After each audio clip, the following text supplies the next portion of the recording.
Church of Our Lady overlooks all in the town of Cholet today. It's the big time trial, the first one of the Tour de France. It's only 18 miles.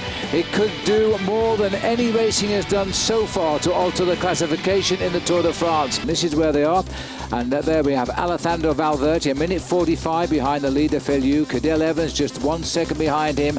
Andy Schleck, Carlos Sastre at 1:52.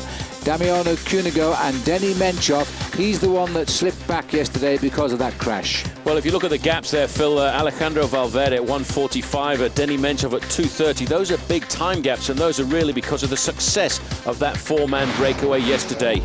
Well, this is how they start. If you want to know what time that is in France, it's 6 hours forward of Eastern time. Denny Menchov will start at 9:14, Cancellara at 9:50. They're all pretty well grouped together.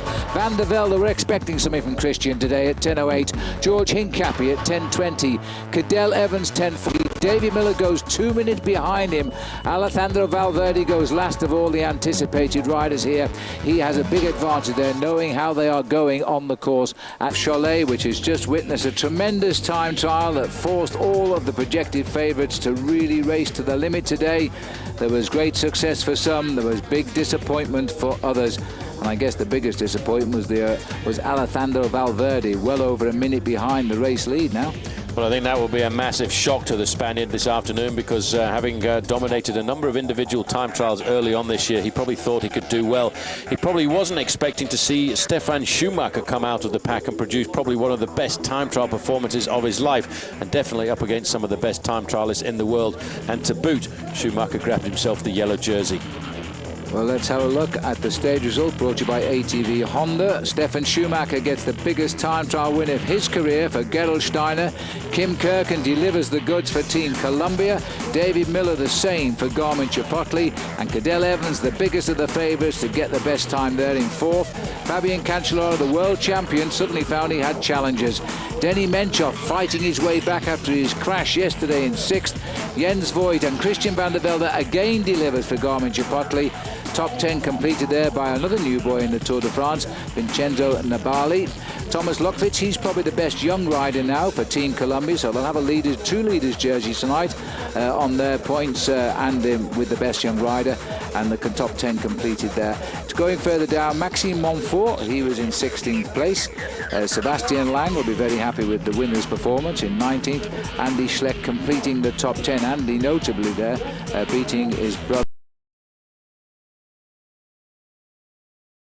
The riders Cholet now seen of yesterday's time trial, stage number 5, 144 miles. It means the riders will be in the saddle for the best part of 6 hours as they head towards Châteauroux. That's the situation. We'll just have a little look at how it all started out today. 178 riders at the start line here. The polka dot being worn on the shoulders of Thomas Voigtländer. There's the new yellow jersey, Paul Stefan Schumacher, chatting with his mates. Kim Kirken just behind him. Straight away, after just 6 miles of racing, 3 riders out on the attack.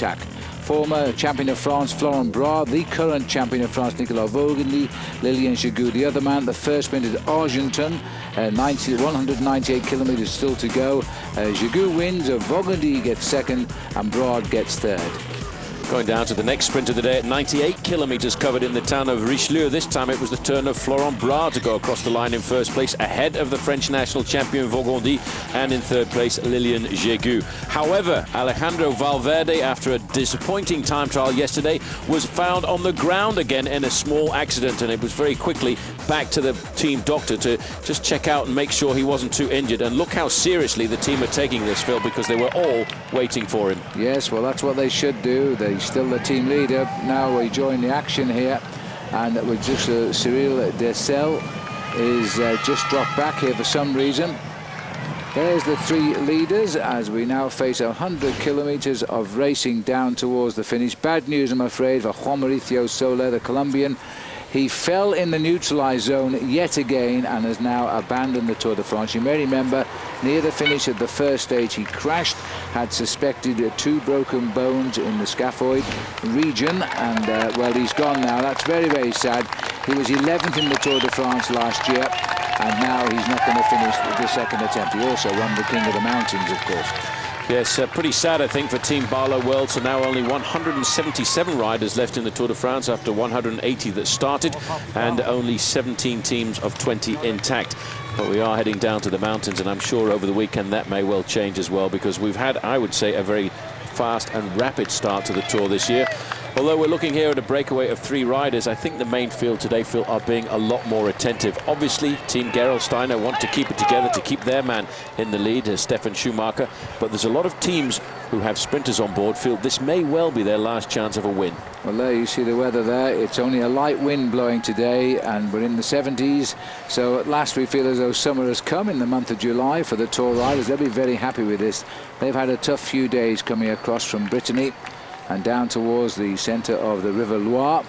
Well, they've come over the River Loire now. We're going south of that down to, well, not just one, but 3 of France's most famous rivers in this region, the Landre, the Loire, and the La Vienne, and also the Cher, I suppose. 4 of them are all in this region.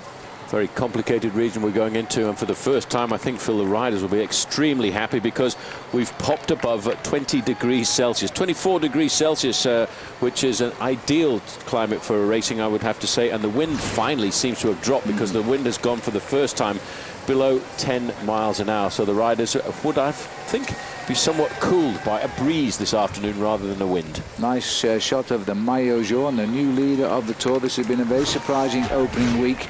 Sprinters haven't had the smell of that yellow jersey yet, and Schumacher, the most unlikely direction, has come into the lead. It's a good result too for Team Gerald Steiner. The owner, Holzer, Mr. Holzer, is trying to find a sponsor for next year, because Gerald Steiner, well announced a couple of years ago, would leave at the end of this season, and that's the way it is right now. No new sponsor announced, and so no better way to sell your wares than to get the leader on your squad of the Tour de France. So that's a good result indeed for Stefan Schumacher yesterday. A very testing time trial as well, and I think maybe a time trial that suited his abilities, because it was a time trial where you had to keep changing speed, lifting speed, dropping speed around 1 or 2 tricky corners and picking yourself back up to top speed once again. And I think Schumacher was the man who had the highest ability. The biggest disappointment really for me yesterday in the time trial, Phil, was Alejandro Valverde, who I thought was a man this year completely and utterly tuned for the Tour de France. Maybe not quite completely concerned in trying to win the time trial, and maybe just thinking about riding a defensive role, and he didn't get it together. He certainly did not. I think the pressure's on him there. There might be a few surprising directions of form change over the next week. The weekend, Sunday, sees us in the Pyrenees. Don't forget, when we've got the climb of the Col de Peyresourde, and also the Col de France today, 144 miles, racing to Châteauroux, a very famous race town, by the way, in the world of French cycling. Have a big famous circuit race here in the town every year. The gap is 5 minutes 13 seconds. The leaders are Jégou, Vaugondy and Bras, all Frenchmen, and they're just being held at the moment at around about 5 or 6 minutes. So there's the main field. Fabian Weckmann in the white there, Kim Kirken in the green, being looked after by the blue jerseys of his teammates, Team Columbia. Sad news today is that we've lost Juan Mauricio Solar of Barlow World, the king of the mountains of last year. He crashed on day 1, he fell again today, and enough was enough. There's the leader of the king of the mountains just now, Thomas Voeckler. There are no counting climbs along the road to Châteauroux. As we watch the peloton from about 1,500 feet in the helicopter, let me remind you to come and join us at versus.com/fly to the finish and enjoy our Saab Watch and Win sweepstakes. Chance to win a Saab 9.3 Sport Combi or a Cervelo bicycle, or indeed one of the leaders' jerseys. The clues you need today are Born from Jets. They're the code words today to play the game. Log on at versus.com/fly to the finish. Peloton going quite quickly, I think. Even so, with that breakaway on today, they are averaging 26.5 miles an hour today. Peloton at 5 minutes and 40 seconds. 3 Frenchmen on the attack. These are winning Frenchmen, by the way, and between them they've got a total of 11 tours, including the one they're riding today. Lilian Jégou from Française des Jeux, he is on the front just now, is at 5 minutes 45, and best placed in the overall classification. So he's not quite the race leader on the road. He's had a win this year as well. Nicolas Vaugondy is having a great season, 4 wins including the Championship of France, and he almost abandoned the sport. He rides for Team AG2R. And Florent Bras, the former French champion, He rides for Cofidis in the red there. They're a man down, having lost Hervé Duclos-Lassalle on day one when he fell in the feeding zone. Yes, just looking at Vaugondi, he changed teams during the winter months because for many, many years he was one of the stalwarts, Phil, of the Française des Jeux, but his contract wasn't renewed. And so eventually he switched across here, and he rode last year for Team Agri-Toubel. And as you say, he almost abandoned the sport, but he decided to stick at it, and pretty good result. In fact, I think he's had one of his best seasons this year. There's the peloton fanning around the traffic circle there. Always looks a spectacular picture from the helicopters. Dakar is where we are at 93.5 kilometers still to go. They're picking up a nice drifting tailwind here of around about 14 kilometers an hour. Well, the bugs are pretty big in this part of the world, aren't they? Jove, you need some fly spray for that one.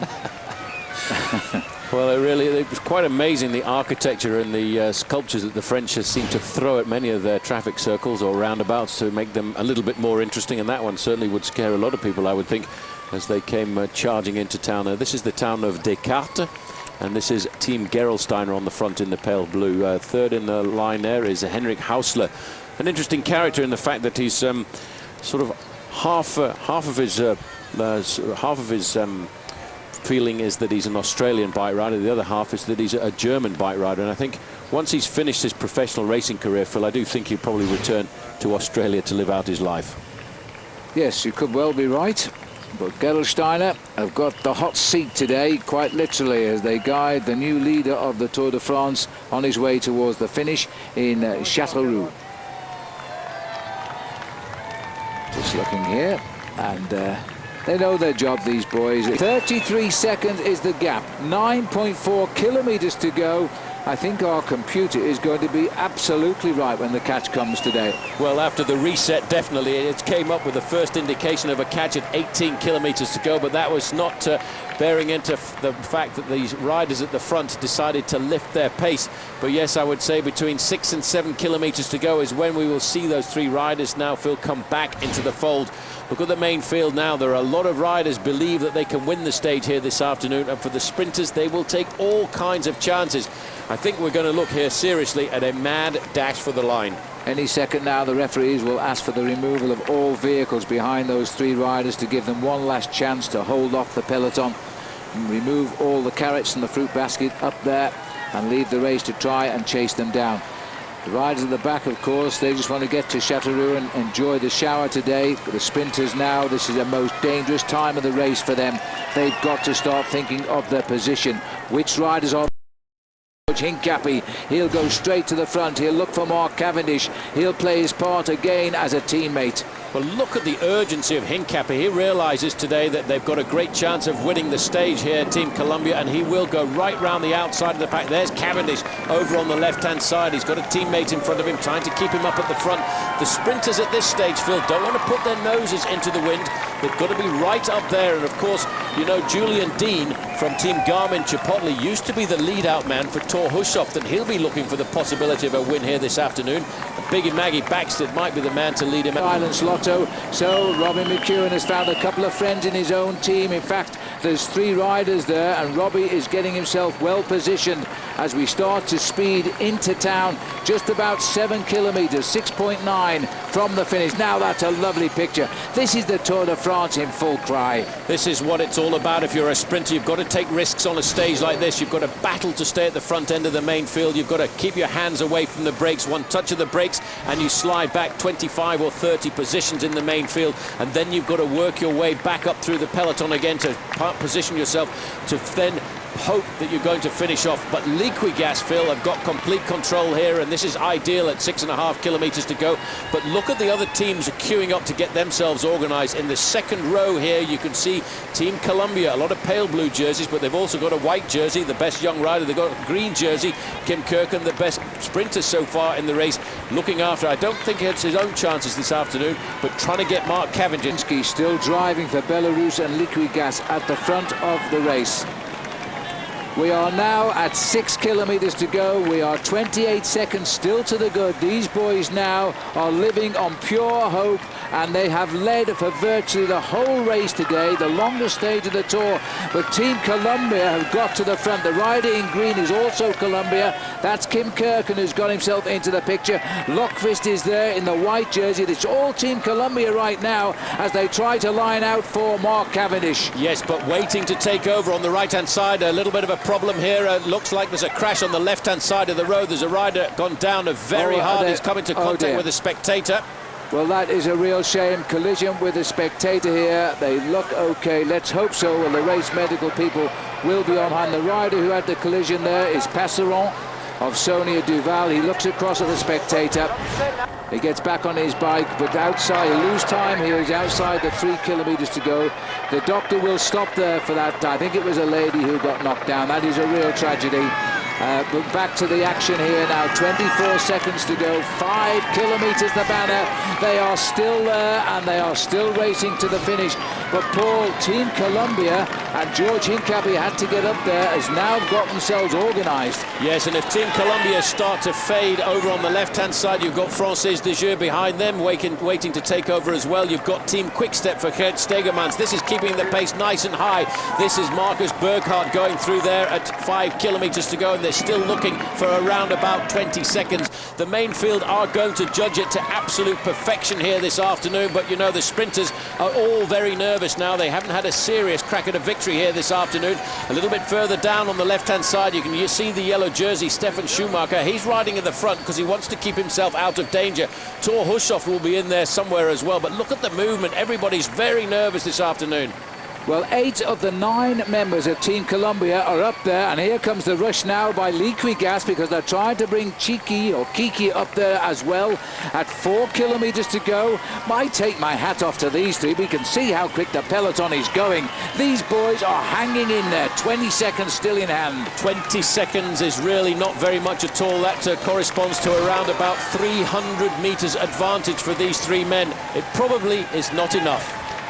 19 seconds lead, just inside 4 kilometers from the finish. Team Columbia have got hold of the Tour de France by the scruff of the racing shorts and have put all of the team on the front.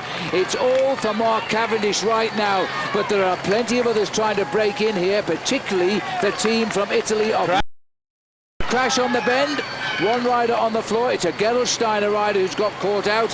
A teammate there of the race leader.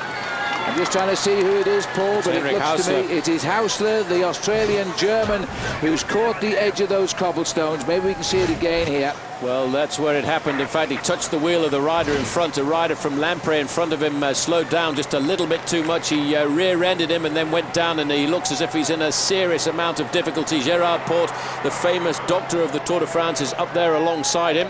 As we go back a little bit further up the road now to look at 14 seconds advantage with 3 kilometers to go. These guys can only lose at 5 seconds per kilometer over the next 3 kilometers if they're going to survive. But the main field are on fire here. All of the teams of the sprinters have got themselves organised into their own little groups. Agri-Turbel over on the right-hand side. Then next to them is Liquigas. Then right on the front, Steam. Still, it's Team Columbia. Well, it's Thomas Lockvist there, the new young rider in the white jersey, who's doing a sterling performance at the front. He's dropped back a little bit now as the other light blue jersey of Team Columbia. They're trying to deliver Mark Cavendish to his first ever win of a stage of the Tour de France here. It would be a huge result for the team and for him and for the American squad as well. As Liquigas are losing firepower, they've only got 2 men left up amongst the front runners. Watch the left of the picture here, because these riders in orange are bringing Oster Freire, the big sprinter from Spain, forward. And on the right, Barlow are looking to bring Robbie Hunter at 2.5 kilometers to go. This is now not for the nervous. Well, it is not for the nervous at all. And if you look at that position there in around about 7th to 10th position, that's where it is the most dangerous. That's where guys are fighting. They don't want to get their noses into the wind, but they want to be on the wheel of the sprinter in front of them. Team Columbia given his all so far for Mark Cavendish, and now slipping away, his job done for the day. These are the three leaders, and they're still leading inside of 2 kilometres to go. They are holding on, and I don't know how. Well, they've blown our computer out of the water because they are still up there now at 1.9 kilometres to go. They're trying to bring Sebastian Chavanel through in the white jersey team of France Asia. Big George Hincapie back and driving the front now, because they're trying to keep the race so fast nobody can catch up with the leaders of the peloton, and this is what Mark Cavendish needs, a real shot at the finish, because he really is the fastest man over 200 metres. Well, he is, but he's got to be in the right place. He's got to make sure that the doors are open in front of him, because you can be the fastest man in the world, but if you've got riders in front of you, there's nowhere to go through. Eric Zabel is not far away from the front end of the main field now. Nicolas Vaugondy has thought about this one. He is going for one last burst here, and he's looking to see whether he's going to spot the last kilometre. This could be an impressive turnout for these guys, because they may well just survive. The final throws of a man who has been in the lead for 220 kilometres today, as somewhere the champion of France has found some power in those pistons we call legs, as he races now towards the finish. The other two, I think, will be swept up. They have really diced with it this time. 1 kilometre to go, and one man, the champion of France, is still away. He's still away on the front of the main field. It was the man who wears the green jersey leading them out, and that is Kim Kirk, and the riders from the breakaway have swung over now. They don't want to create any accidents, as you can almost see and feel the pressure in the main field. They feel that they may well have lost this one, as they're looking to pull back 250 metres inside of the last kilometre. It's Quick-Step on the front end of the main field, but Vaugondy here could very well have created a massive surprise. It is a long straight sprint here, but for Vaugondy it is a greyhound rush for the line. Don't look over your shoulder, you are the race today.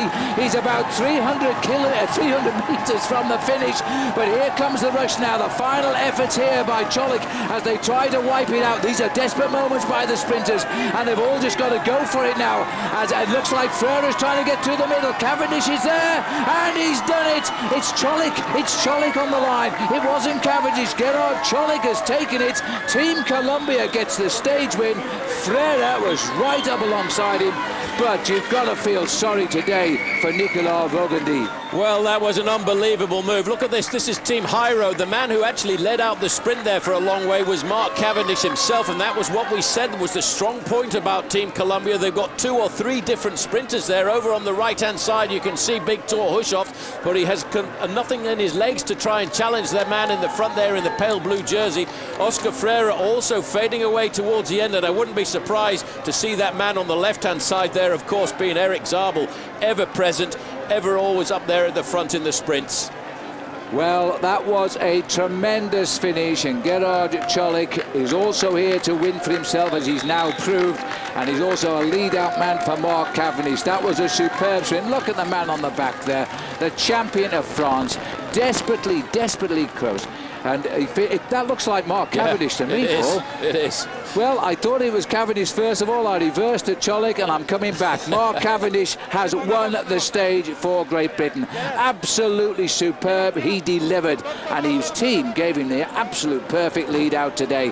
Cavendish is now a stage winner for Britain in a Tour de France. Well, I tell you what, when he came across the line there, Phil, it looked very much as if he changed his dark locks for blonde locks, and that's what made him look a little bit like Gerhard Cholik when he came across the line. Great ride by Team Columbia here this afternoon. There's confirmation. I think it was Eric Zabel in second position myself, and Oscar Freire crossing the line in third place. But what an amazing finish. Absolutely superb. We would have expected no less today. Well, Mark Cavendish gets the win here for the United Kingdom and for Team Columbia, the American squad. They've threatened to do something all week. They've now landed a big stage win here in the Tour de France, and Mark Cavendish adds to the list. There aren't many riders from Great Britain who have won stage of the Tour de France, 8 to be precise. He is the 9th ever man from the UK to win, and I dare say, and I know so, he's the first ever from the Isle of Man. Coming up, the final results and all of the podiums. We'll continue, Paul. Well, this is how the sprint happened there in third position. You can see Mark Cavendish, and he's sitting on the wheel of his teammate there, and all of a sudden he starts to get a little bit boxed in there, because you can see moving up the outside, the first rider in the green jersey there, in fact, is Mark Renshaw, looking over his shoulder. He's the lead-out man for Thor Hushovd. At this point, Mark Cavendish in the blue jersey there by the arrow needed to make the move, because he realised this was the time when the door was open and you can't hold back. You have to give absolutely everything. At this point, the French national champion was still in front, and there he is. He looks over his shoulder. He is swamped, and maybe that was what slowed down Thor Hushovd a fraction, but Mark Cavendish made the right move and had the right acceleration. We've always said, and so too have many of the other sprinters in the world, that Mark Cavendish is the fastest man in the world at the moment over the last 100 metres. Well, he puts his hands on his helmet. It's almost his signature, that, when he does that, because he's really come good. And there is our Honda ATV results so far for you. Mark Cavendish winning nearly 5.5 hours today. Frere second. Zabelak, great sprinter, third. Thor Hushovd in fourth. Baden Cook there in fifth. And the Australians will be pleased with that. Looking further down, Robbie Hunter made the 1-2 there for Barlow World, with sixth place for Hunter. Leonardo Duque, who is on the French Cofidis team, he was in seventh. McEwen there in eighth. Well, Julian Dean coming across the line as well there, and a little bit further down. All of the big sprinters were right up there. Romain Fellou, the hero of the other day, Phil, crossed the line in 13th, which is pretty impressive. All right, well, as we look at the result here, I think we can now get down to Robbie Ventura, who is down on the finishing line. Robbie, what team took control out there? Tell us about the last 2 kilometers. Team Columbia took control. Well, able to pull it all the way into the sprint, and I couldn't get a run through. Had to come wide in the wind from too far. The longest stage of the Tour de France, won by one of the youngest cyclists in it. Mark Cavendish of Team Columbia gets the victory, his first ever in a stage of the Tour de France. This time last year, he was hating this event when it was his first time out, because they really roughed him up. Well, I tell you what, Phil, he learned an awful lot last year when he came to the Tour de France. He won himself 2 stages of the Giro d'Italia in the early part of this season, and now I have to say, I think he's going to be one of the top sprinters now for the next decade.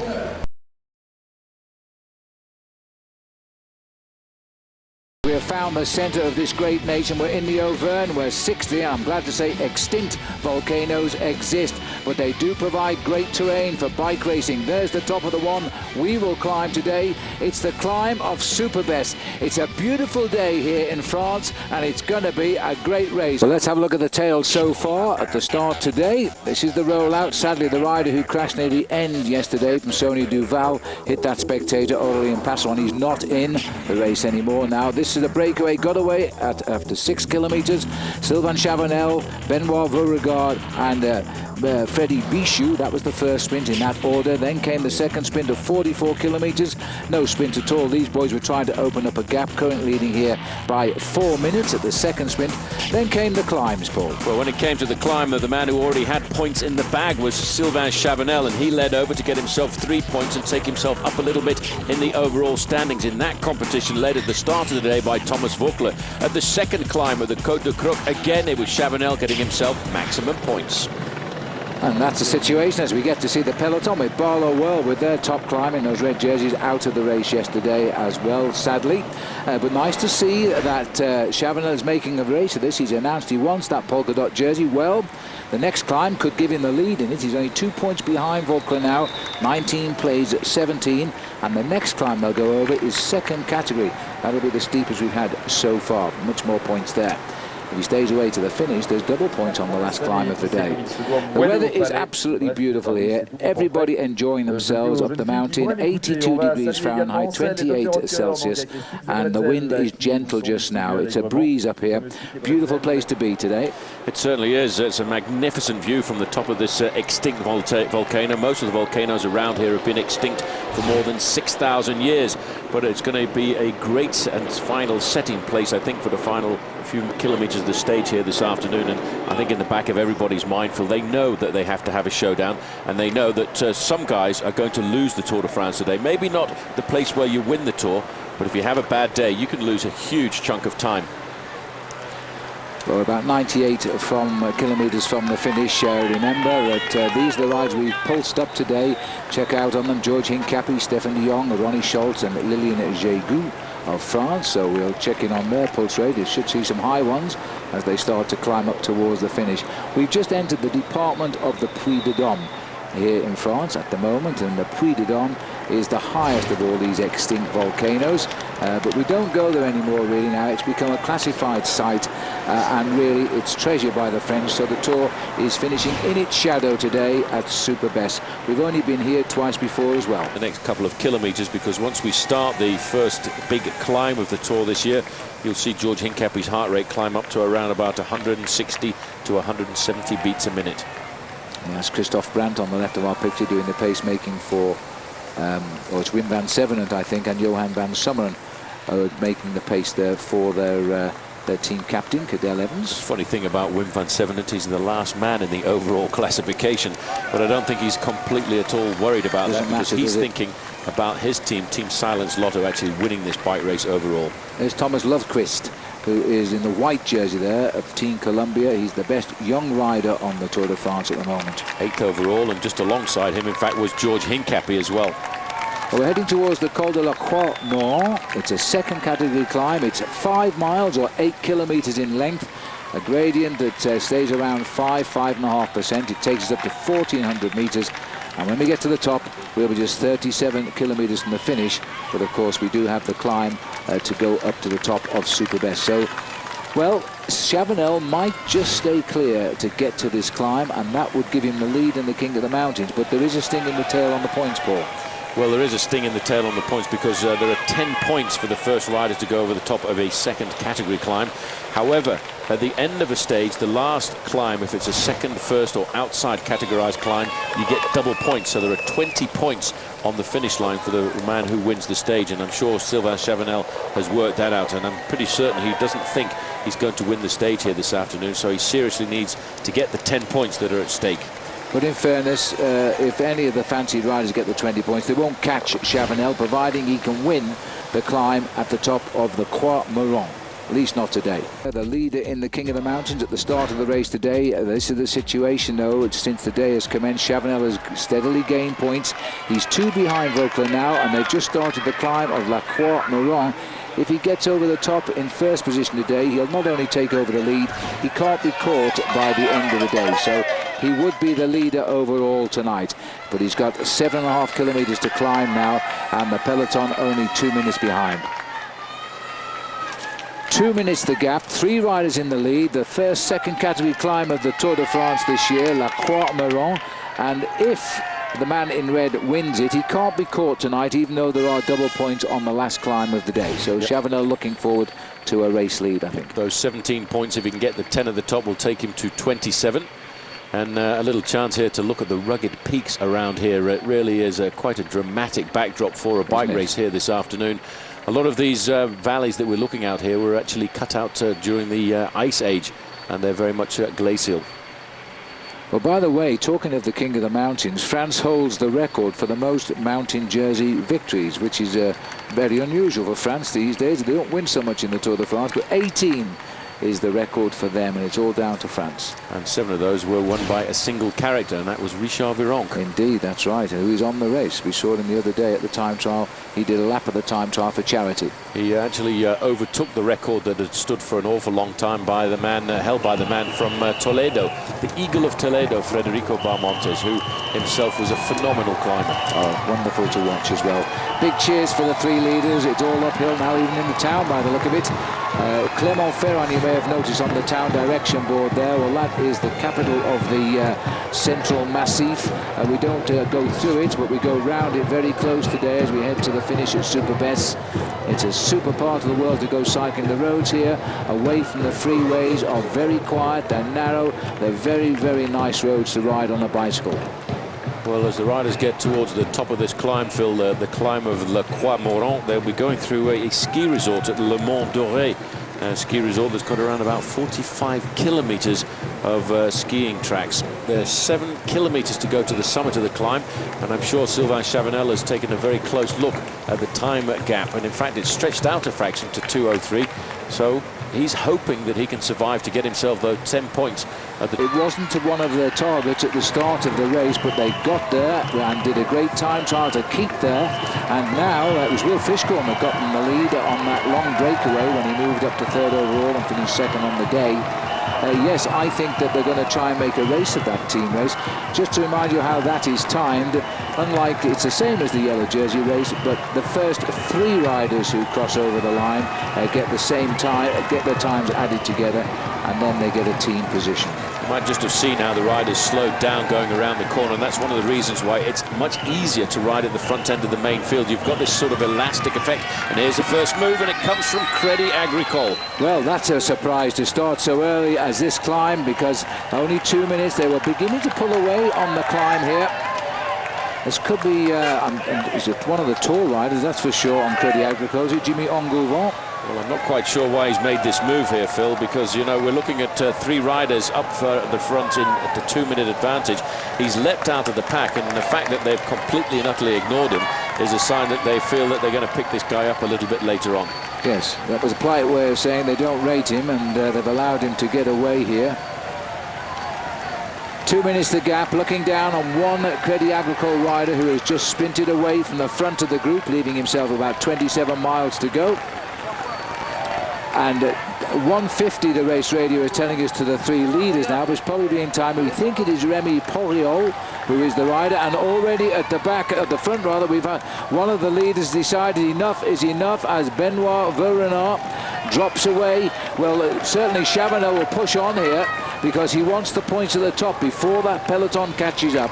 Well, he really did pop straight out of the back of that group, and I'm sure it's all because of the pressure of this man, Sylvain Chavanel, who's still getting a little bit of help from Freddy Bichot. 1-2-2 from Agri-Toubel. And again, it really is good, Phil, to see the team that came into the Tour de France as a wild card selection, Agri-Toubel. Nicely, but then one of the favourites appears to have attacked, and they had to react from that. Back up with the 2 leaders. Chavanel is just a couple of kilometres away from becoming the new leader in the King of the Mountains competition. And he knows that this is his first target of the day, to get to the top of this climb first. He won't be worried about getting to the top of the next climb first. No, he won't. That's the important thing for him. Well, we've seen some great racing today. I must say, all of a sudden the swords are drawn here. The riders seem almost pleased to be free of all the shadow boxing. There is Benoit Vaurenard. He's going back to the bunch. Poriol is about to pass him, but the peloton are right here, look. So there's good tempo riding by Remy Poriol. It looked good, but that reaction has caused a complete shutting down here. There's Brian Home in the car. He's having a busy moment. But he'll be happy with the way it's gone just now because his team were there. They paid attention, they reacted. Somebody wants a water bottle. Well, this is the team car. The man in the back will be filling them up, making sure, keeping them cold for the riders. Can't see the rider. Here he comes. 5 riders behind you, 5 riders. And they're going to hear you compressor. Very good. Ah, this must be Cavendish. And he's told Mark Cavendish there are 5 riders behind him. So be sensible. Let them join you. And then just ride to the finish. Arnaud Coyo's heart rate also going up quite a lot now. Yep, that was up to 168. That's the climb, the first big climb of the Tour de France this year. And there is the banner over the summit. And that is what Sylvain Chavanel in the red and white jersey of Team Cofidis has been dreaming about, Phil, for the last 8 kilometres. And he now knows that at the end of the day, and depending on where actually Thomas Voeckler finishes, in theory he should be putting himself into the polka dot jersey position. He's got a 2 points to gain over Voeckler. He gets that now with 10 points here. So that should be enough to give him the lead. Unless, of course, Bichot goes past him. No, it won't happen now, of course. So Chavanel will get his 10 points. That's good. Through the crowd, there's the banner. And Bichot will move over and allow the Cofidis man to go through. There's no reason to contest. Well, as long as Remy Poriol is just still in front of the main field and 3 riders are clear for the points, it looks, if Thomas Voeckler gets himself 4th place, he will lose out on keeping that jersey filled by a single point. Well, watch out, because I think Poriol may be back in the pack here. It may not be over for Voeckler. So if Voeckler gets 3rd place, he'll keep the jersey by 1 point. All right, well, we'll keep an eye on that. That's going to be a certain sprint at the finish. And, you know, those riders not interested in the points won't bother to contest the sprint, so it could be advantage for Kurt at the last minute. There is the peloton, not too far behind the pack at all. Work being done by Bouygues Telecom at the moment, the team of Thomas. And Thomas is in there behind the men in black and keeping an eye on things. I think that he is sprinting with third place right now. He's going to have to find a way through the traffic. Well, he's there on the right-hand side, and in fact he's boxed in a fraction there. He's going to have to come out very rapidly if he wants to get that, and in fact if he gets third place, I just made a quick calculation, in fact he will be equal on points with 27, but he's not come through. There he goes. Well, there he goes. He's going to take third place, that's for sure, because there's no reaction from the field. He's being chased by Francis Desjeux here. But he looks at that line. He may have gone a little bit too soon. No, he's confident, I think. He zips up. Third place. We've seen his face on vodka so often. There's his third place. Hey, he's not waiting. 27 points each. We'll have to go to the countback of the number of victories over the top of the climbs to know who's going to get the jersey tonight. I have a feeling they'll give it Chavanel, because today was a second category climb. He probably will get it. Well, Thomas Voeckler, you can't keep him down, can you? Now, Montanon floating in the lake there. Now, it probably means this is it, boys. We're heading to Superbès. And this is where you've got to unleash your anger on the puys of the area. As we look out now, this is rugged countryside in the winter. It's absolutely stunningly beautiful at this time. It's up on that climb, I can tell you that now. There's a huge bunch forming behind. This is now how it looks in the King of the Mountains competition. Chavanel gets 10 points today on the climb. Bichot got 9, but Thomas Voeckler there has gone over in third place with 8. Let's have a look how that's done the overall. So they are tied. That means they will count back the mountains now. And I think because Chavanel has climbed up a second category mountain, he'll be the man to be given the polka dot jersey tonight. But we'll wait till the judges make the final call on that one. Let's go back into the action now. Well, as they descend here now, the second category climb, and try to reform at the bottom, we have 2 riders out front. We've got 3 chasers establishing now. Oh, they're about to come back here. Voeckler kept it going over the top with Verdugo in the orange jersey and with Sandy Cassart, but they were deemed to be too good. So the black jerseys of Cees Depon, of Alejandro Valverde, has shut them down. To me, they are preparing Valverde to launch him up Superbès. Yeah, I think Valverde has looked at this race finish, and he knows he's got a race finish under his belt already with the win that he took at Plumelec, and he feels that this is not going to be a major mountain finish this afternoon, but it's the kind of mountain-top finish that would suit him. But he's going to have to ward off attacks, I think, Phil, from riders like Damiano Cunego from Italy and from Team Lampre, and of course from Riccardo Rico, who earlier this year finished second overall in the Giro d'Italia, and of course won himself the best white jersey as the young rider. And let's not forget Team Columbia's Kim Kirken, because Brian Holm has told us he will attack when he gets to the climb. And what about David Miller? He's also promised us that as well. Can be a great last climb. It's going to be a dramatic final climb. The first time that the big contenders of the Tour de France will have crossed swords, really. The first time they got to go out and play was in the individual time trial. They're pulling off the team cars there. That's an indication that the gap is starting to come down. They start to clear the gap out when it gets to around about the 30-second mark. But on a descent like this, I think they will pull the cars out a lot quicker. There's a car there parked on the side of the road. Yes, now breaking down here from around about 75 kilometers an hour for that hen. That's like the motif of the Tour de France this year. They must have planned that on purpose as we go around the top of it. 46 seconds, the peloton now, and they're closing in quickly. Well, when we came here in 96, there was a breakaway, got to the mountain first, and the big GC contenders were right up behind Rolf Sorensen and Richard Virenque when they reached the finishing line. It may be a case, you know, of déjà vu. Well, that Tour de France in 1996 was when a certain Miguel Indurain was trying to get himself the 6th straight win, a feat that he was not able to do. He crumbled once the race went into the Pyrenees, and in fact was dropped on the road down to his own hometown of just outside of Pamplona. But to his credit, he never gave up. Having won the previous 5 tours, he still rode to Paris, even though he was a beaten man, and he earned a lot of respect for that. 49 seconds now at 28 kilometers to go. There's no holding them back now. It's every man for himself. Half of the field in the Tour de France is reforming behind this main field we're looking at. Yes, all of the sprinters will be in the Gruppetto or the Autobus, just thinking about how they're going to ride up this final climb of the day and keep themselves inside of the time limit. The time limit is a certain percentage of the winner's time on every individual stage that every rider has to finish inside of. You can see by the speed they're going to, I reckon we're back up to about 80 kilometers now as we race through the Auvergne and the volcanoes here, which are now covered in grass. Well, today, as we approach Superbest now, it really is all about the contenders for final victory in the Tour de France. We'll touch the area of the Auvergne now here in the Central Massif of France, as we're heading towards Superbest now, which is the final climb, by the way, today. And we are approaching, we're not too far away from it now. If you look out down in the villages here, which abound in this area. And I think we can get out to the finishing line actually and get a course report here and see what just this climb is like. Let's see, we've been racing pretty hard at the moment. Just look at the speed of the peloton now. They're under pressure.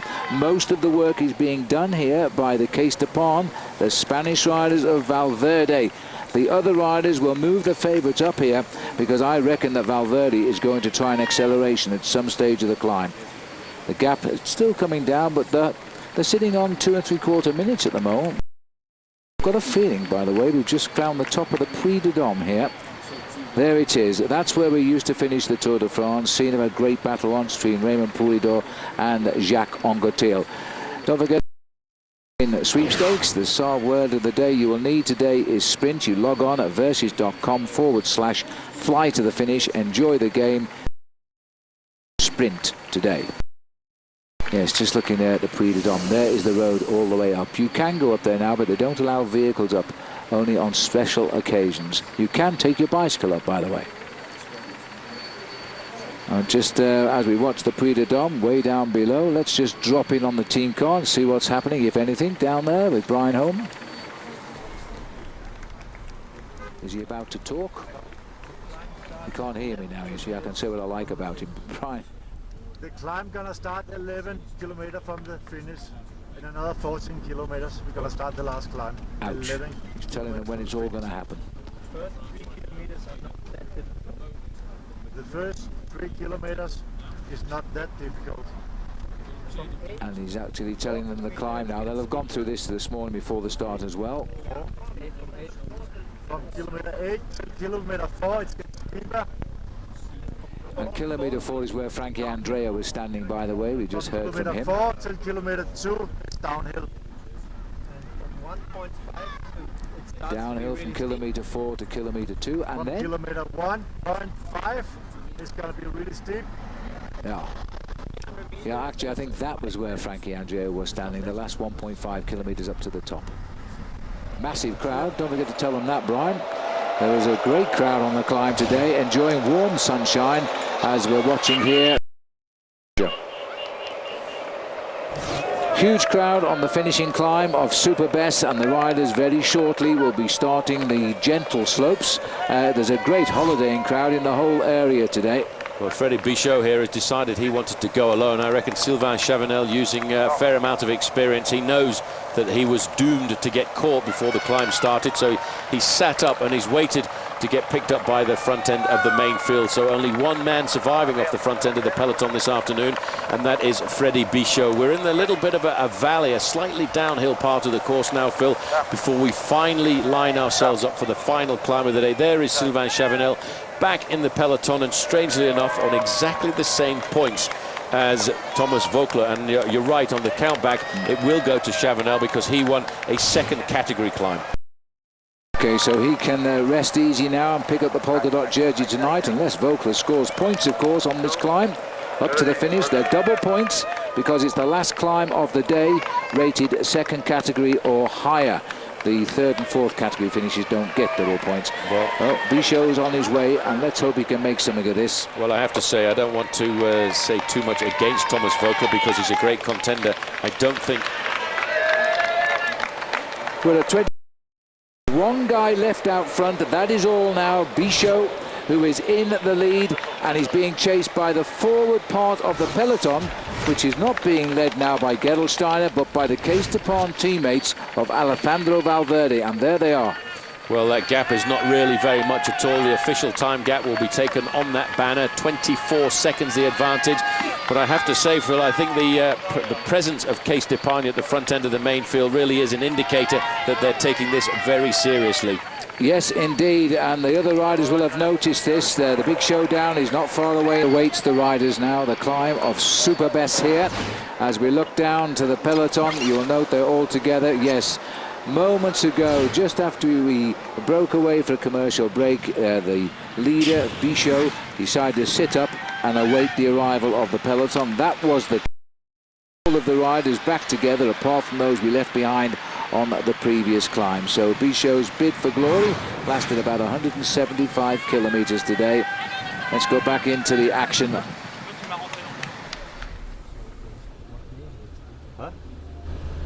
Riders from Cees d'Epargne are starting to crack one by one. They've done the job so far. Moving up to the front, you can see the riders in the pale blue jerseys of trying to make sure they've got their men placed at the front end of the main field. Popovic is there just over to the right-hand side behind Alejandro Valverde, and I presume he will be in front of Cadel Evans. Another move, and this is David Moncoutier. And we saw him sitting at the back of the race not 2 hours ago, and he's moved right to the front and planned the move here. We expected this, I think, Paul. The riders have noted what's going on, the shadow boxing, and they've thought, right, we can gain at the back of the race. Federigo, it was rather. Eric Federigo, former French national champion. David Moncoutier, as I've always said, is a very enigmatic professional bike rider, Phil. He cannot ride in the main field, but he can ride alone and look for attacks like this. He's trying to get himself across to Effenkin here, the tête de la course, number 104. This man has made a serious move, and they're going to have a hard time pulling this man back, because he's not a man tipped to win the Tour de France overall, so they don't want to put in too much effort to try and pull him back. They, for my money, the winner just left the peloton. Stay away today. The other boys are going to wait and hit each other on the steep part of the climb.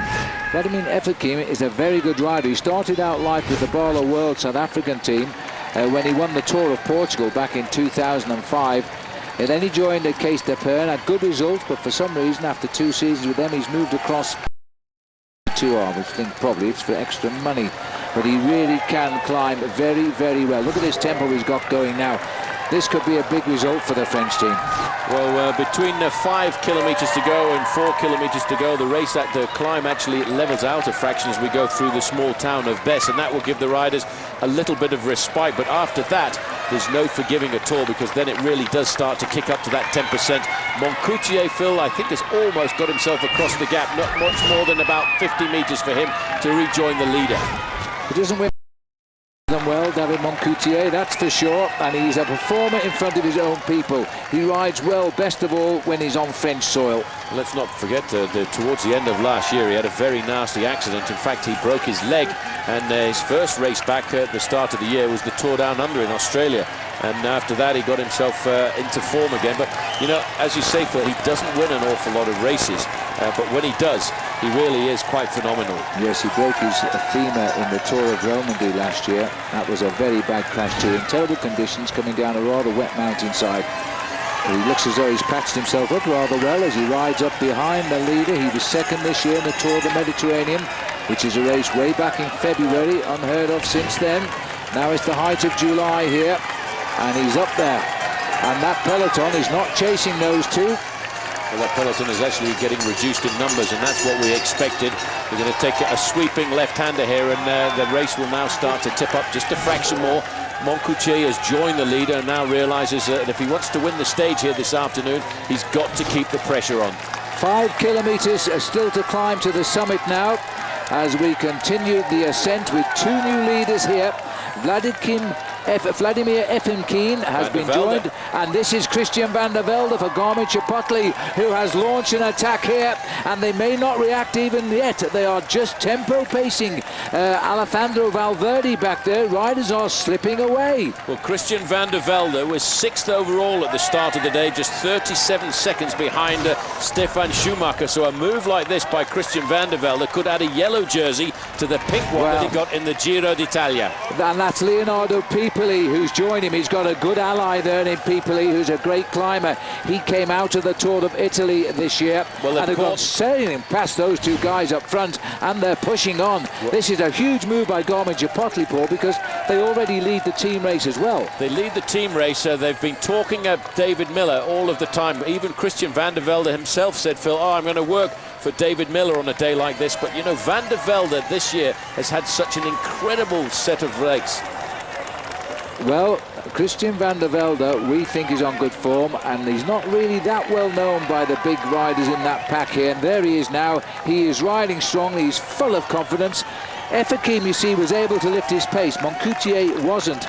Now, for whatever reason, the pack there is not raised its pace. Now, is Valverde hurting? That's the question. I don't think Valverde's hurting. He's watching which riders attack. Another acceleration now coming from the riders from Euskaltel-Euskadi. Valverde's men are all over this, and you can be absolutely certain if there's a move comes from Cadel Evans, Valverde will be the first to respond. Well, as we see the tail of the peloton now, they're giving their race up as fast as they can at the back here. This is David Lelay, the Breton, who has lost ground as well just now. Dario Cioni dropping back as well as they go through the small town of Le Faux. Sylvain Chavanel, he's off the back end of the group. He should be in the Polka Dot tonight, though. That's all that he's thinking about. Massimiliano Mori there for Lampre. Moncoutier's back in the field. And the big effort's being made at the front here by Team Columbia, because they're trying to keep Kim Kirken in with a chance. That's Leonardo Pipoli. So this is the American team Garmin-Chipotle now on the attack with Leonardo Pipoli, although our computer is in fact telling us it's Ricardo Rico, but it most certainly isn't. That is Pipoli, and he is a very, very good climber. And the polka dot jersey's had his day as well. He's slipping away. He'll be handing that across to Sebastian Chavanel tonight. Sylvain Chavanel, I beg your pardon. Tonight, Jens Voigt has gone as well.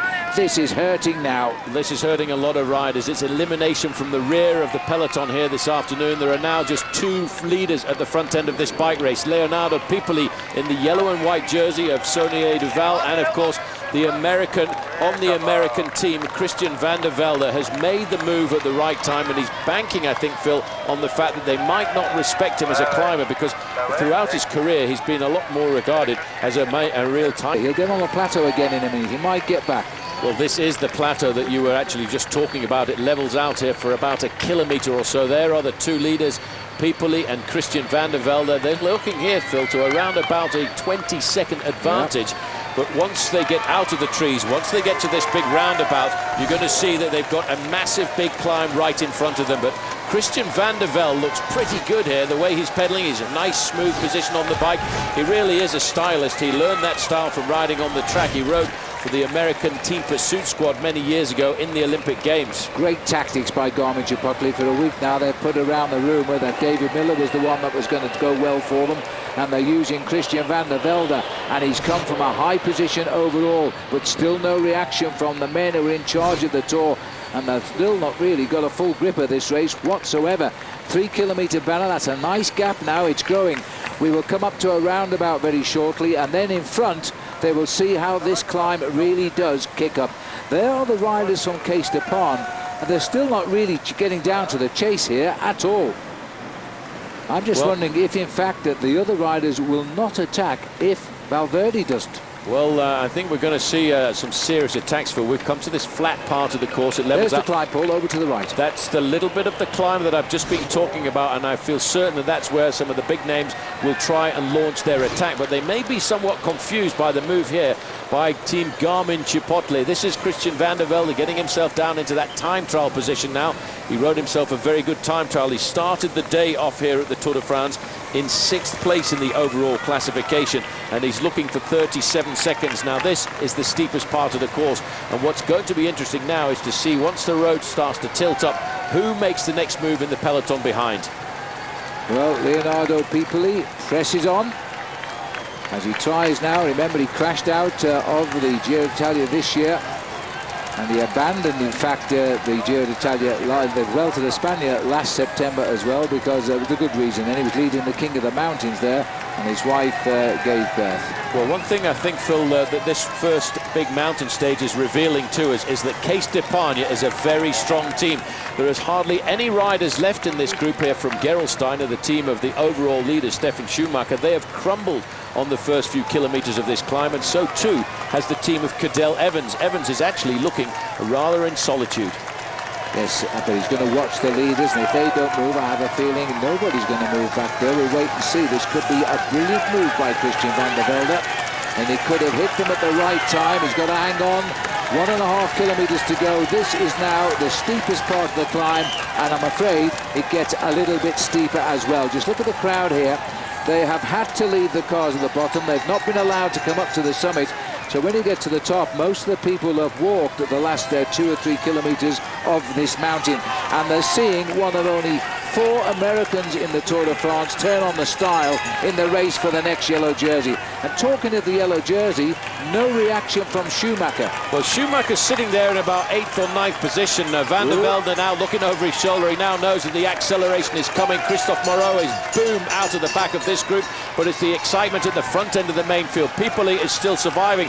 Watch out for the acceleration there. In 5th place is Cadel Evans. Right in front of him is Ricardo Rico. He's the rider with the yellow helmet. A lot of people are tipping him to get the victory this afternoon. The Rabobank rider in the middle there is Denny Menchov. The big names are coming to the front. There is Kim Kirken there in the pale blue jersey. The roll of honour, Phil, of the professional bike riders looking to win the Tour de France this year are all at the front of the pack, and Stefan Schumacher is comfortably there. Schumacher in yellow has put all of the pre-race at 1 kilometre to go, pre-race Tour favourites in front of him. He only has to finish with them in the same time. There's no bonuses. He will keep his yellow jersey. If nobody attacks, I've got a feeling he won't attack. He'll just go to the summit of this mountain, but the tempo is so high. Look how it's blowing out this line of riders. Moreau in the middle in that white and green jersey came here with a little ambition. Well, he's seeing it disappear on the climb of Superbest, and the Cees d'Epargne riders are running out of pacemakers here. Sooner or later, I think somebody's going to go. Yeah, well, I tell you what, they might be running out of pacemakers, but there are the guys this afternoon, Phil, have done the job for Alejandro Valverde. They're pulling off now, and now we're going to see who is the one who's got the acceleration. Menchov was on the left-hand side, Cadel Evans on the right-hand side, and this is the difficulty at the back. And there is Damiano Cunego not enjoying this last 1.5 kilometres. No, he's not, and I'm surprised to see that. But Cunego, who we thought had good form, is shaking his head a little bit there as the climb continues. Vladimir Gustov was the rider there, also from CSC. These riders under extreme pressure here now, as the big men of the Tour de France suddenly have lifted the tempo. Look at the gaps that have been forced open here now. And Kim Kirken is still up here. The yellow jerseys here, Menchov, Evans. All of these riders going shoulder to shoulder to the summit. The only man who's got a teammate left in there to give him any hand at all is Alejandro Valverde, and his teammate has come straight back up to the front. That's Oscar Pereiro on the front now, trying to set the sprint up here for Alejandro Valverde. Moving up, look at the man on the right-hand side in the yellow jersey, the white and yellow jersey. That is Ricardo Rico. He's waiting to pounce. His nickname, by the way, is the Cobra. And the man we haven't mentioned, Frank Schleck, the champion of Luxembourg, is here as well.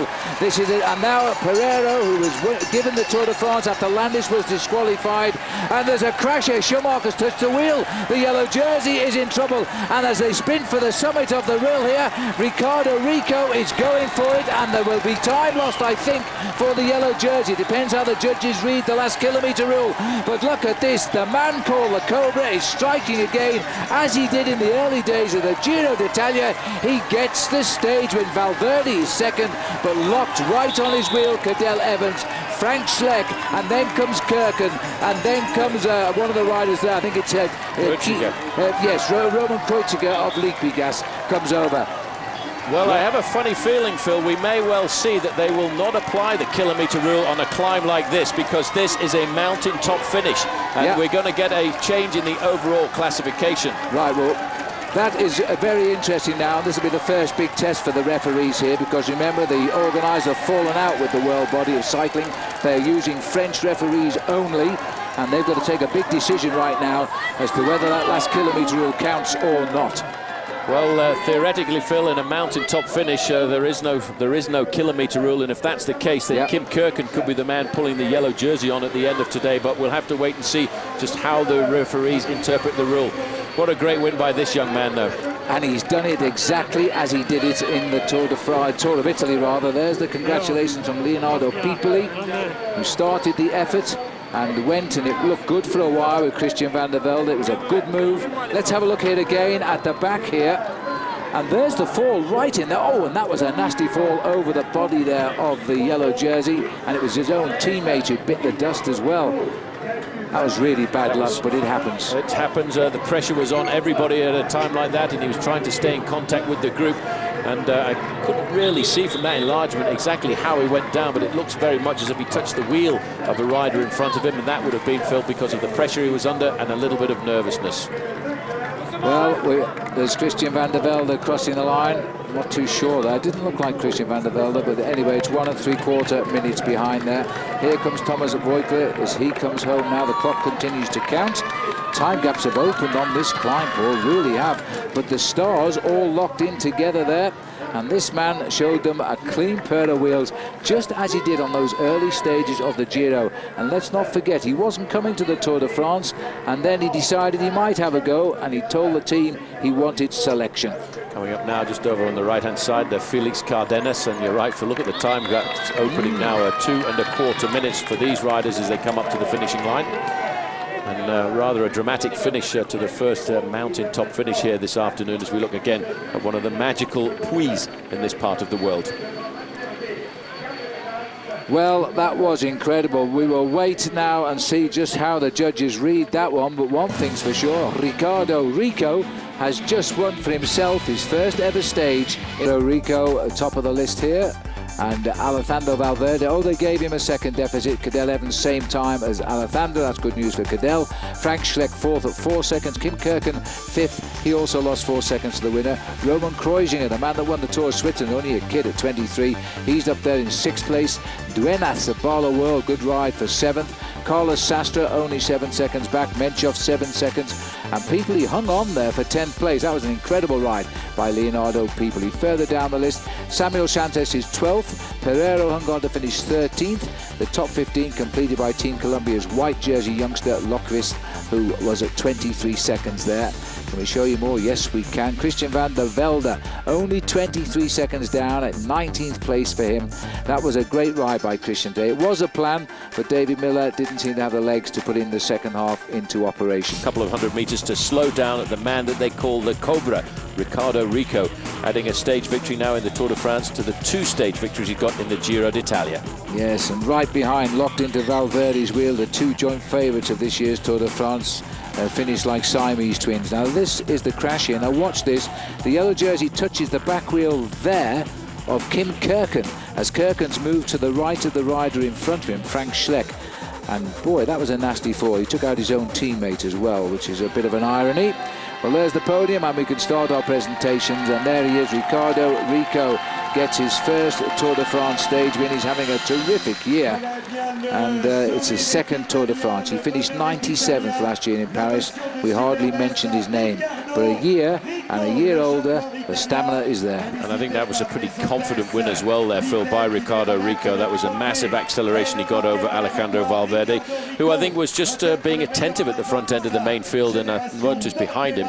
Cadel Evans was seriously attentive of the position of Alejandro Valverde, and I think he wants to try and keep the advantage he has over the Spaniard as this race now starts to head down into the Pyrenees.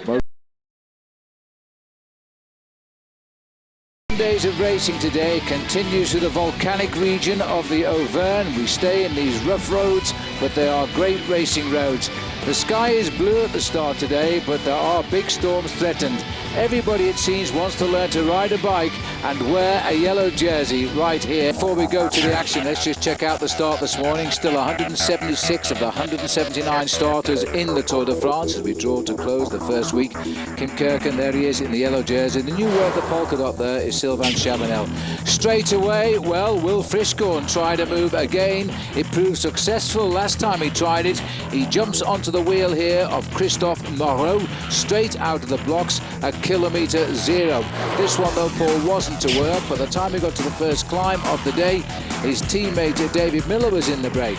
Well, Miller had said he was going to try and go for the moves and try and get himself a stage victory now that he feels that he hasn't got the legs to be a rival for the overall classification. But once again, it came back together, and through Saint-Flour, it was Robbie Hunter getting the better of Robbie McEwen and Thor Hushovd. On to the next climb of the day. Again, 5 riders trying to force a lead here. Jens Voigt, who else? First over the top, Ronnie Schultz was second. David Miller, third in our picture, was in the group there. And now we can go to the action. They are still there, but there has been such a reaction from the peloton, and it's all been from Team Columbia. This is the first high-speed chase we've seen. This is a nasty stage, Phil. I said a little earlier on, it's a very tough stage, and you can see the pressure that Team Columbia have put on the front end of the main field has absolutely lacerated this main field. Going through that last town just a few moments ago, the small town of Leitern, George Hincapie on the front with the rest of Team Columbia really put the hammer down, and look what it's done. There'll be a lot of alarm bells ringing here. The doors were left open all the way down the peloton. It was a tremendous chase by Team Columbia. Trouble at the back here. It's a rider from Rabobank. Let's hope it's not Menchov. There's no great deal of panic being showed there. It's just a bike change, so it's okay. Well, that was Juan Antonio Fletcher not paying at all there, having his bicycle changed for him by a certain Eric Brooking. That's Eric Brooking just there, finished third overall in the Tour de France and second overall in the Giro d'Italia. But if you look here, you can see the damage that this acceleration has done. A small breakaway, maybe not important on a day like this, but I think Team Columbia putting the hammer down to saying, we're going to control this. Well, they were after David Miller, remember. He's on the rival American team, Garmin Chipotle, and only 47 seconds off Kim Kirken's yellow jersey, sitting in 5th place. So once he got into that break, it's the second time he's tried today as well. They really did whip up the chase, and they just put that field over about 800 meters and then shattered it into small groups. Here we are now, back at the front. Sivsov doing a lot of work for Team Columbia. Cancellara, middle white there. He's got Jens Voigt up front, but the riders now, the white jersey there of Thomas Leukvitz as well. Well, a lot of people might ask the question, what are Team Garmin doing at the front end of the main field here? Well, one thing that Garmin were at the front for was to make sure that Christian van der Velde was at the front end of the main field and didn't get caught out in the split that's happening just now. Well, there's the carnage of the Tour. 2 huge pelotons, 3 huge pelotons chasing a small breakaway.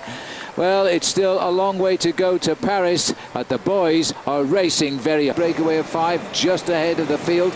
The field is split into 2 groups. Damiano Cunego, with his teammates, has just rejoined the pack, and the rear of his shorts, he's got 4 holes in it, so he's obviously fallen off, and that happened at the most crucial stage of the race. He's back in the 2nd group on the road, the 3rd group, if you count these 6 leaders up here. David Miller of Garmin Chipotle, he is the rider up front who is causing the most concern. There he is, right there. He's been looking for a move, and he's now in one. Look at the splits there. Let me remind you to come and join us, our Saab Watch and Win sweepstakes. Don't forget, go to versus.com/fly to the finish every day. Great prizes, including a Saab 9.3 Sport Combi and the Cervelo SLC SL bicycle. The code word today, which you will need, is podium. So enjoy that one. Well, the race very much under pressure. There's still 94 kilometers to go. We're going to take an early break again, and so we can give you a lot more of the action towards the end of the day. So we'll see you in. John Sanchez of Valverde's Case Depart team has just sprinted away from the chase group containing George Hincapie and Kim Kirken. He's reached the leaders in one easy motion here and has gone straight by that breakaway of 5. They're all looking at each other to wonder where on earth he came from. Now they're checking over his shoulder. They are seeing, at a glance, I think the whole field are catching them, but that is not the case. As you'll see the tail of that bunch, there it is, you see. We don't know yet the whereabouts of Denny Menchov. We are certain Cadel Evans is okay. He follows Valverde wherever Valverde goes, and Valverde is in that big bunch near the front. But this is a good move here. Case Depart have the riders who can split this field. They've got strength on their side. Oh, don't forget that our racing will continue, of course, tomorrow on the Tour de France. Stage 8 will be live, 8:30 Eastern Time. We had a rather sedate start, and then bang, the boys started ripping the field apart. And CSC have decided too, they want in on this action. Frank Schleck here. Just wondering where this little group is, because it looks as though that might be Robin Cadel Evans sitting at the back of this group. Frank Schleck is the man doing a lot of work, and Andy is just behind him. There's the first chaser. There is the group down there. This race split asunder across the Auvergne here. These are, if there's any easy roads today, this is the easiest sector. Very shortly we will climb the Col d'Entremont, which will take us onto the Puy-Marie. And that's a real rough section of road. The scenery is absolutely stunning across these mountains. One of the volcanoes has a ridge on it 60 kilometers wide, formed in the glacier period, and we might get a look at that. But these boys are going to be right up over the volcano shortly. Vicious days down there now. They're trying to reorganize it. Damiano Cunego has got himself into this group. And there might be a coming together here as this second echelon starts the bridge. It's either coming up or going back. I'm not too sure at the moment. Very, very tough racing indeed.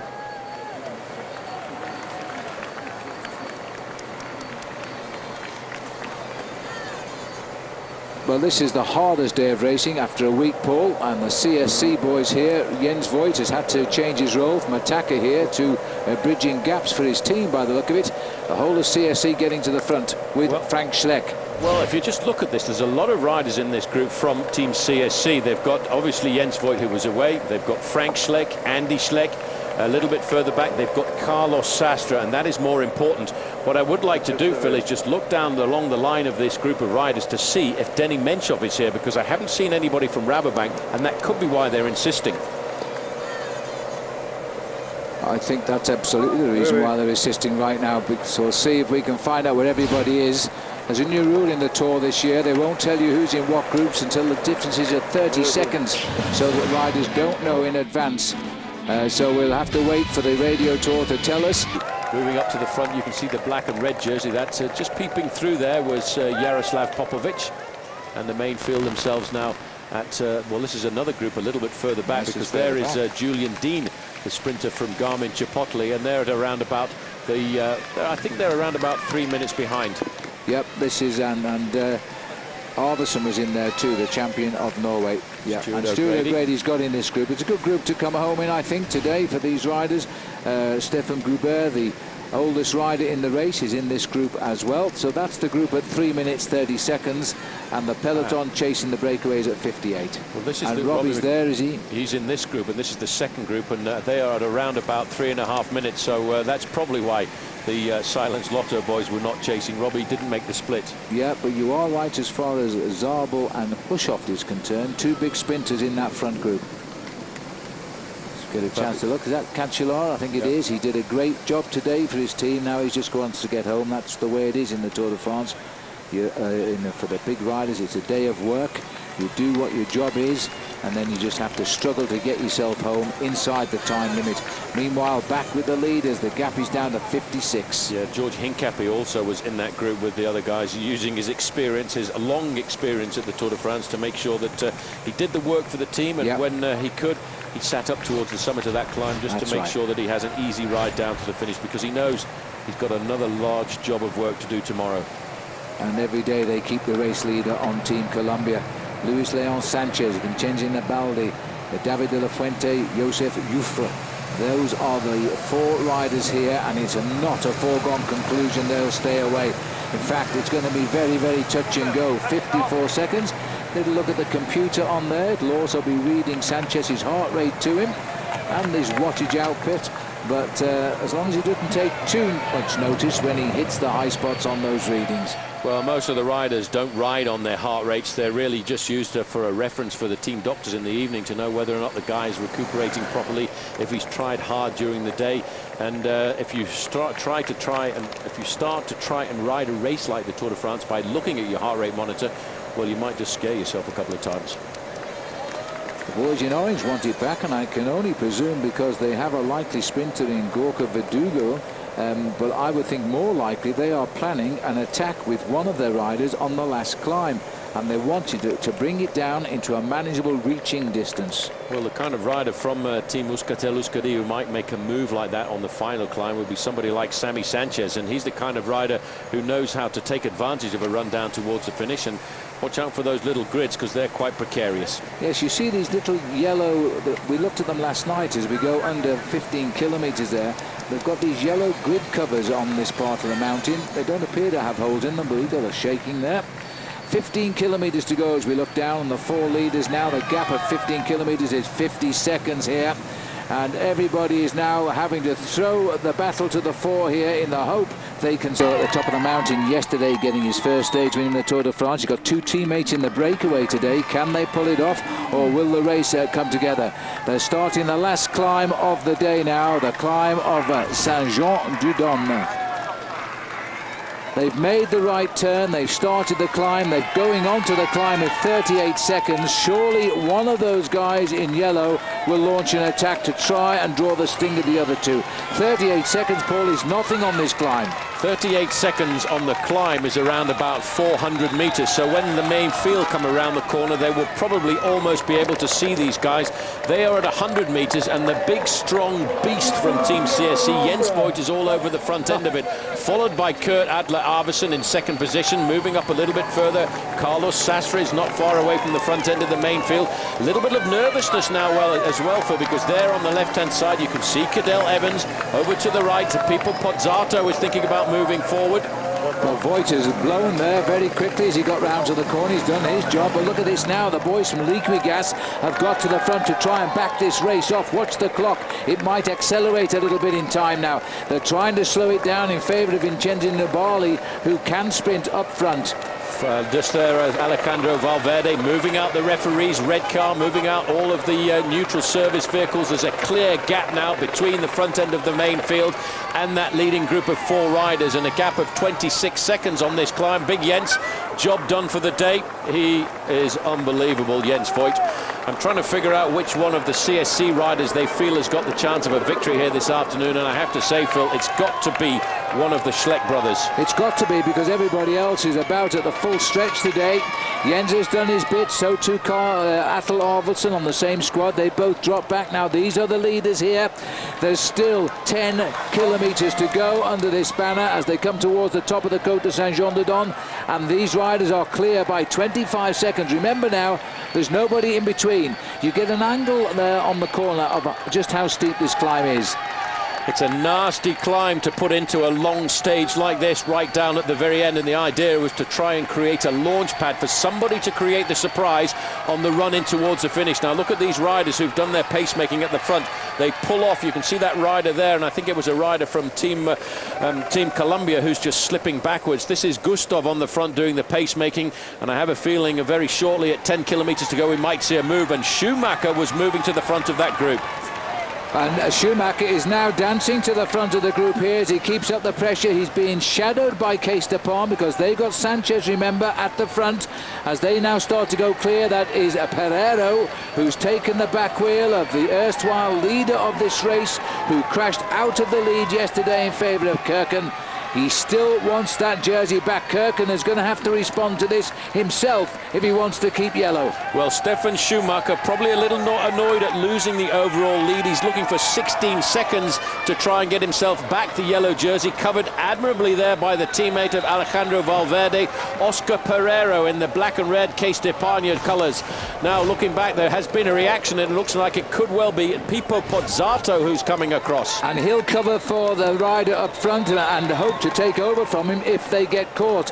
He'll join, but he won't work with them here. They'll be leaving all of the work here. Is that Rico trying to cross the gap as well? Everybody's now seen the possibility and the smell of a stage victory here this afternoon, because they're coming across in 1s and 2s. There's no real control at the front end of the pack. It looks like Ricardo Rico coming across, yes. It's either Rico or Pipoli, one of them, but I think it's Rico. He's got that sort of strength when he joins on here. And so remember, these riders at the back represent the same 3 teams as in the breakaway, so they will not assist Schumacher. They're covering for their teammates. And what's happened at the front, because now we've got the attack. David and this is what we expected. Yes, David de la Fuente, the man in trouble on the way down, is now on the attack on the way up. So too is Oscar Pereiro. He's seen the possibility here of a little move by him. Andy Schleck is ran right on the back of that line of riders from Team CSC, and Ricardo Rico is taking up the pacemaking as well. This, you see, is a massive attack here on this final climb of the day, but from the summit it's 9 kilometres downhill, and it's a long way to go. Well, this is only a small climb, but because of its strategy here at the end of the race, it is so difficult to handle. And David de la Fuente has really shot away here. Tremendous show of form. He's gone. He's got a massive gap here. We saw him a couple of years ago attack on a number of occasions throughout the Tour de France, and all he's trying to do is get himself over the top of this climb, Phil, with a 15 or 20 second advantage, and he'll take advantage of the downhill to hopefully consolidate. But you see where the helicopter is.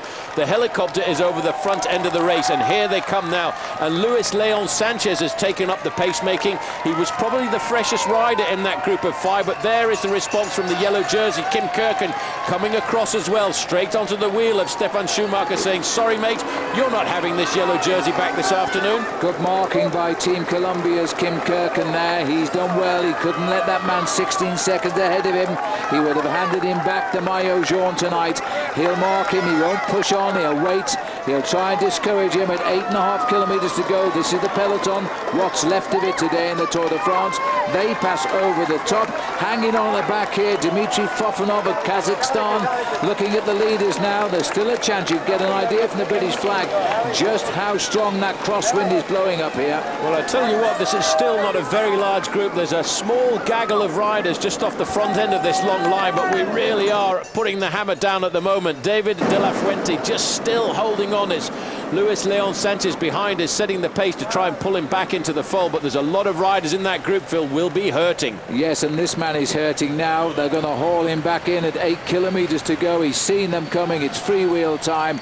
And that's the situation over the mountain. Sanchez Pereiro got up to finish the mountain in 3rd place. And Oscar Pereiro perhaps trying to remind us all he is now the official winner of the Tour de France in 2006. Although it's very hard to think of him as a winner of this race, but he's forcing himself into the picture today. But he's also doing a great job for his team leader, Alejandro Valverde. Schumacher is in there, covered completely and utterly by the yellow jersey of Kim Kirken. Looking over to the left-hand side as Stijn de Volder was in that group. Cadel Evans is here. Denny Menchov is here. Phil, the heads of state are all very attentive, watching each other all the time.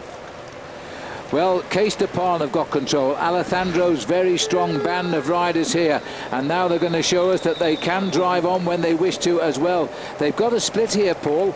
We've got to check out just who is here. I don't think any of the top favourites are here except Yellow, and he's gaining time with Schumacher now as Cadel Evans tagged on the back. Somebody has. Yeah, Cadel Evans is in this group. I saw him a couple of minutes ago. He's looking very attentive. The champion of Luxembourg is in there as well, Frank Schleck, and I wouldn't be surprised if Andy Schleck wasn't here also. Stijn de Volder is there for Team Quick-Step, looking a little bit further back.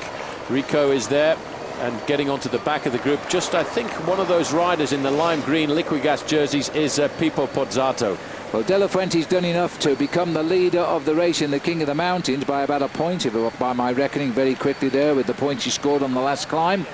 So he's had a great day anyway, and he's been in the lead of that competition before. He finished 3rd in it, in fact, back in 2006. He'll be now back in his place here, though, but he will be on the podium tonight. And one of those breakaways will also be given the title most aggressive rider of the day. But who is going to win the stage? That was such a fast climb there. They have cracked the field. There's times to be gained here as well, because we don't know how many of the fancied riders have made the split. Of cameras can't go behind just now. Well, this is the next group on the road. There's Eric Zabel, and it looks to me as if once again Damiano Cunego is the man who's been caught out. It's Alexander Botcherov on the front of the group here for Cees de Paarn. The green jersey of Thor Hushovd is still surviving here. That's why Crédit Agricole are going to ride like men possessed. They want to try and get Hushovd back into a position to win the stage. But again, Cunego is caught at the back of a split here. He's been on the defensive all day. I'm not sure Menchov is down there. Quite a few of his teammates are. As they now, this is a great pursuit into Aurillac. Then we cross the town. A little bit tortuous, one has to say. It's quite a difficult crossing, lots of traffic furniture.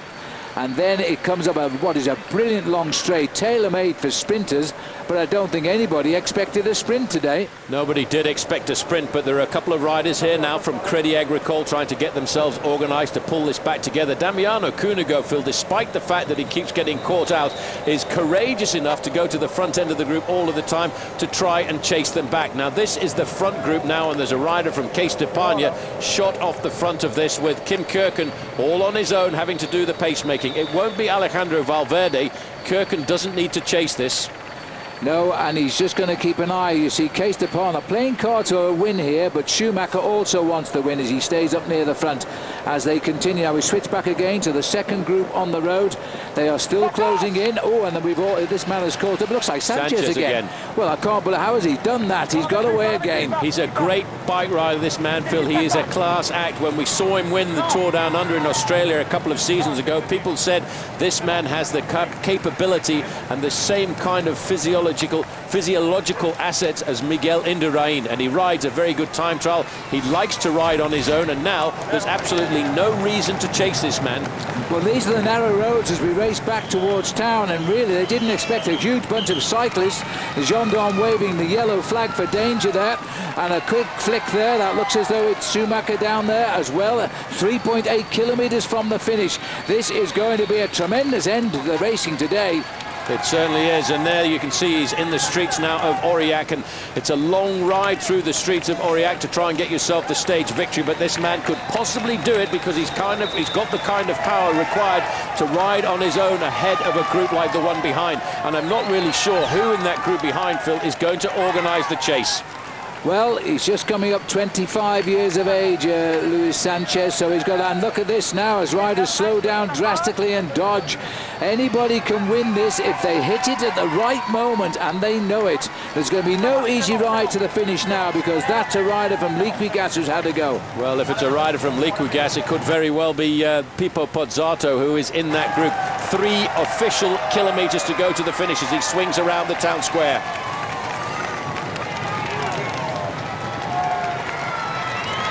We are crossing the centre of Aurillac now at 3 kilometres from the finish. Luis Leon Sanchez has gone for gold, not from the leading group, but he's been all day. He's been caught by the bunch, and well, they're trying to pull him back, and you can see Liquigas all over the front end of this field now, and they're trying to set it up for their man Pipo Pozzato, who took the race Bible a week before the start of this race and said to himself, I want to win here, I want to win in Aurillac, and he's done that in the past before, and he has come up with the goods. But this man may well be there to spoil the party. He's been in the breakaway for the majority of the day this afternoon, admittedly not doing a bulk of the pacemaking, but he's now got the ability to win himself his stage. He is the national time trialling champion of his country for just over 2 weeks now, and this is his forte, riding alone against the watch. Well, he's now riding alone against all of the stars of this year's Tour de France, and they are still after him, but that gap is a very, very good gap. The big situation for his downfall, Paul, is the finishing straight is long, long, long, and you can see the banner for well over a kilometre. Yes, but if they don't get themselves organised, they're not going to drag this man back into the fold, because he's not the kind of rider who will crack. He's not the kind of rider who's got any weakness in an effort like this, and all he has to do is keep riding this constant tempo. A few more corners to go, and he'll start to line himself up for the finishing straight. Liquigas, if they want to win this, Pipo Pozzato need to get their other man up there as well, and I think Kreuziger is in the group with Pipo Pozzato, so Liquigas, it's all up to them now if they want to win the stage. It's 23 years since Aurillac gave home to the Tour de France at the end of the stage. Today they're looking at a Spanish rider aim for the finish.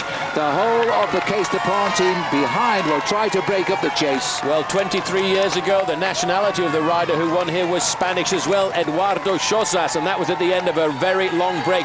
Now you can see there the 2 riders from Liquigas, they are sacrificing themselves for their team leader, who is just down there. That is Pipo Pozzato. He's waiting to see if he's going to get the victory or not, and I reckon if Sanchez does get anywhere near being caught, Alejandro Valverde will come out and look for the win. But 1 kilometre to go for the lone leader. And in the far, far distance, there's not another corner in sight now, is the finishing line of today's stage of the Tour de France. He just has to sit there, ride it as if he's riding the national time trial title of Spain, like he was when he won it 2 weeks ago, and it just might come his way. Well, he's got the concentration, he's got a big gap over the front end of the main field, and he's looked over to try and judge how much effort he has to put in, and he's just kicked that little bit more. He's looking for the 500 metre to go banner now, and I reckon 12 to 13 seconds advantage. It's going to be very difficult to pull back a man like this. Well, this is his third Tour de France. He's never looked like winning a stage before. He didn't even finish the last time he rode in 2006. But is this going to be his greatest moment? Boy, it's hurting out there now. He's got the Tour de France behind him, but they're struggling. They are closing, but I don't think they're going to catch him. They will not catch this man here this afternoon because he is a great individual time trialist. He's up to 200 meters to go. They're really doing everything to try and pull him back into the fold, but I don't think they'll do it this afternoon. It's all over. Time doesn't matter to this man. It's the win he wanted. Look at Kim Kirken coming at him behind. The yellow jersey is going for the points for the green jersey as well. But let's give Luis Leon Sanchez his worth. That was a great win today. And on the line, Kirken and Schumacher side by side. And Pipo Pozzato right in the middle there as well, looking to try and get himself a few points in the green jersey race. Well, that was a great performance, and now this is a group here that contains a fair number of sprinters. There is Thor Hushovd, there is Erik Zabel, but they're not really very many points left to sprint for. More importantly, more time lost here for Damiano Cunego trapped in this bunch. Hushovd will get a couple of points, not many at all. In fact, he'll get none for that. But again, more seconds lost, nearly half a minute, Paul, to Damiano Cunego. He's making his job very hard. Well, there is the joy and celebration. Alejandro Valverde on the left-hand side there. He is happy to see his teammate getting the victory this afternoon. And that was a great performance by this man. He did a lot of work for the team this afternoon. And when he saw his chance and the possibility of getting clear on the run-in towards the finish, he took it by the horns. I think he profited by the fact he was a teammate of Valverde. When he joined those leaders, he only gave it a third of his full-out effort. So when he was caught, he did have the legs to go again. But that takes an extraordinarily strong man to get away from that race, which was in full cry on that last climb, and yet he rode away from them. We know he's a great time trialist, so he used that ability to hold them off. But that was a terrific ride. Well, I've been waiting for a couple of years, Phil, for a big performance by this man since we saw him win in Wollongong the overall classification of the Tour Down Under, and there today he proved to us that's why he's such a great man. Second place for Stefan Schumacher, third place for Pipo Pozzato, fourth for Kim Kirken, and fifth for Alejandro Valverde. It wasn't quite Wollongong, Wollonga, I think it was. Yeah. Same place, different part of Australia. It doesn't matter. As we look here at Sanchez being brought around the back, he's actually only about 10 feet from where we're sat just now. As we're looking here at the riders coming in. Menchov's not there, is he? I think he's probably in. I'm not sure. No, Menchov was in that leading group, I'm pretty certain. That's Juan Antonio Fletcher on the right-hand side there. Coming up at the back of the group, Dario Cioni. These riders all pretty much got left behind on the final climb of the day, and that, I think, took a lot of riders by surprise. So the riders continue to come in. Average speed today, 40.9. That's about 25 3/4 miles an hour for the average speed. I don't know how they do it over those hills, because they didn't look as steep as they really were on our television cameras, I can tell you. We're delighted the rain never came, because you could see what the problems would have been like if they'd have gone down that descent in the rain today. This is a group containing Fabian Weckman. At the back in green is Simon Gerrans, the Australian, as well. All home and ready to fight another day tomorrow. Well, it's been a long, hard day, I would have to say today, Phil. Just a little bit easier tomorrow, but certainly I think a lot of riders will have a hard time recuperating from that race today, because cast your mind back to 90 kilometers to go, and the race was in absolute utter tatters, spread over about 2.5 minutes. It shows you there are a lot of tired riders here. There are also a lot of strong riders in this race, and with Sunday bringing us the Pyrenees, then we're going to see just who all these strong men are. But no indications about Cadel Evans, Alejandro Valverde, Denny Menchov, Carlos Sastre, the Schleck brothers. They all were there when it was required to be there. So they haven't given us any hint yet as to just how strong they are. But Kim Kirken today, Paul, showed us he wants the green jersey as well as the yellow jersey. He chased the points out on course, and he gets a brilliant high result here just behind the winner today, Sanchez. Well, he knows if he keeps pecking away here at the green jersey points classification, he's got a very good chance of taking that out if he fails in his quest to keep the yellow jersey. Let's have a look at the results. Luis Sanchez gets his first first ever Tour de France stage win, a third attempt at this race, and Stefan Schumacher rode brilliantly. The camera says he pipped Pozzato and Kirken. That must have been extremely close. Valverde in 5th place. Further down, Oscar Pereira getting 6th. Samuel Santes for Euskaltel is 7th. Joufre hung on well for 8th. And look at that. Christian van der Velde is really with it this year. 9th for Garmin Chipotle and 10th place there for Andy Schleck. That's a super ride by Christian. Juan Jose Cobo, Cadel Evans keeps in the same time. He's home safely in 12th. Rico, yesterday's winner, 13th. And Denny Menchov definitely in the group because he got 15th across the line there. It's time that counts in the Tour de France, and they've all been given the same 6-second gap.